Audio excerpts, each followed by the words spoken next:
Travis Hunter continued to dominate in his young career week 1 against North Dakota State. It was nothing new. He had 3 touchdowns on the offensive side of the ball and looked amazing at cornerback, continuing to just show that he has talent that we have not seen in a very long time.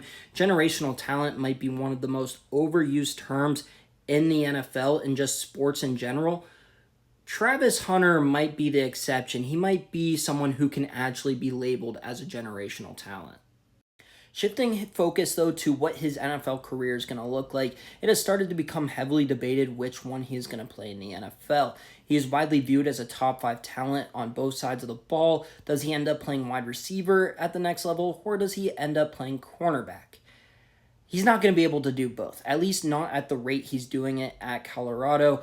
He's playing 100% of the snaps on both the offensive and the defensive side. That's just not going to be feasible in the pros. He's going to be a full-time starter one side and then be sprinkled in on what other side isn't his major focus.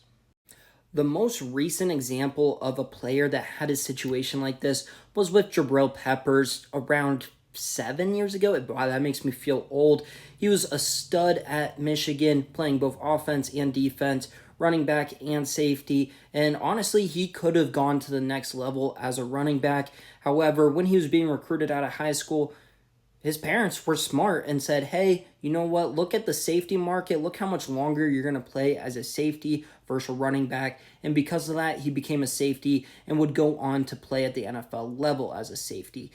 There was never really talk about him playing offense. He was used in all 3 phases of the football at Michigan, but really, it was just defense with some special teams once he got to Cleveland. Honestly, the conversation was more, is he a linebacker in a hybrid role or a safety? We never really talked about him playing offense at the next level. Another example would have been J.J. Watt, sorta. This is kind of proving my point. We've never seen somebody like Travis Hunter. J.J. Watt obviously was a tight end at Central Michigan before becoming a full-time defensive player at Wisconsin. Once he got to the pros, they would be certain special packages in the red zone for him where he did score a few touchdowns as a tight end. He should have won MVP that 2014 year. Don't even get me started.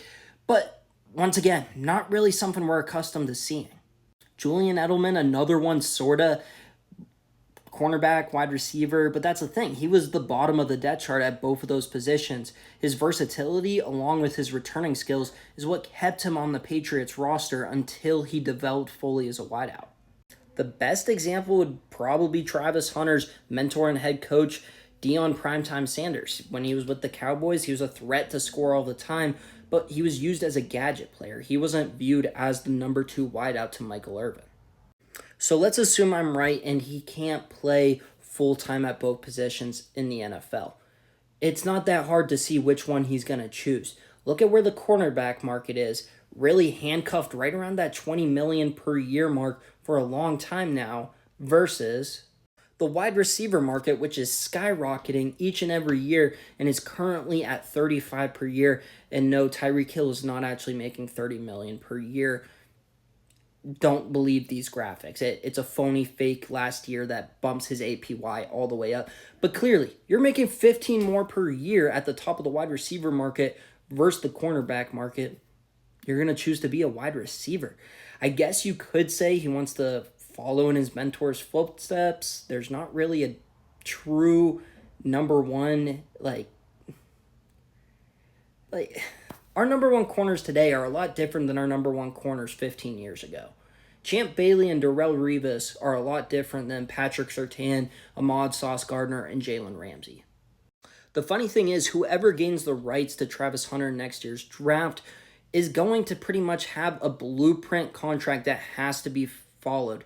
That was the whole point of the new CBA agreement in 2011, to make sure that these players all had slotted deals. Travis Hunter's not going to be able to negotiate, really. What he's going to be making is going to depend on his draft slot, not position. When it is time to renegotiate after year 3, though, maybe he tries to pull the Le'Veon Bell argument. When Bell was trying to reset the running back market, his argument was, hey, I'm not only RB1, but I'm also wide receiver 2. I should be paid as RB1 and wide receiver 2. Maybe Hunter could do something similar. Hey, I'm wide receiver 1 and I'm cornerback 3 or 4. Either way, Travis Hunter is a star and going to be fun to watch.